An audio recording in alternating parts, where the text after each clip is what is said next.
त्याच्यात ठेवून असला म्हणजे बरं झालं.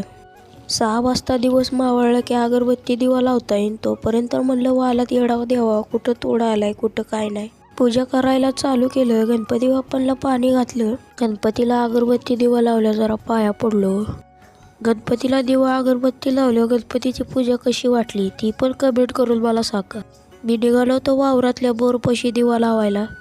वावरातल्या बोरपाशी दिवा लावला, पाया पडलं. म्हणलं वर्षभर काय पाण्याची टंचाई भासू नको देऊ.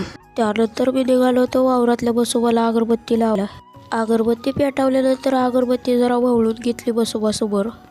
चांगली जागा बघून एका ठिकाणी अगरबत्ती लावली. इथं कारकागाच पण होतं. एक अगरबत्ती शिल्लक राहिली होती. मग मोटरच्या खोक्यापाशी लावली. म्हणलं घरी नेऊन पण काय फायदा आहे. माझी देवपूजा झाली तरी इकडं पप्पा अजून खुरपतच होतं. उलट पप्पांनी मलाच काम लावलं. म्हणले बांधावजी गावात टाकले का नाही, जाता जाता घेऊन कॅनलमध्ये टाक. म्हणले हत्तेरेकी चला गुरु. दिवस खाली गेला तरी पप्पा अजून खुरपतच बसल्यात. मला वाटते आता पप्पा अख्खं वावरच खुरपून काढतात.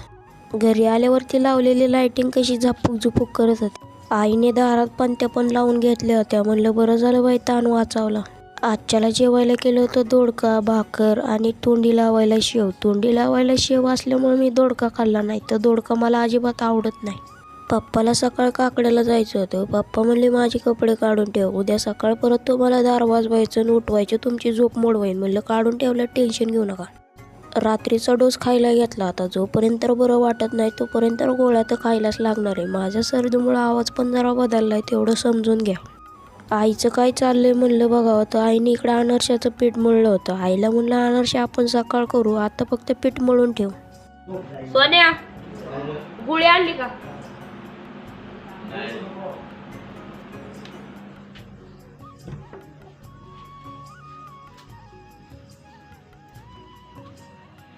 नाही आणली गुळी. त्याने बी नाही खाल्ली. तुझी असेल ना? नाही माझी नाही, माय डोस वेगळा आहे. तुला काय दिली डॉक्टरने? तुम्हा सगळ्यांना लक्ष्मी पूजनाच्या हार्दिक शुभेच्छा. माझी तब्येत बरोबर नसलं, माझा आवाज पण बदललाय, तेवढं मला समजून घ्या. Good night.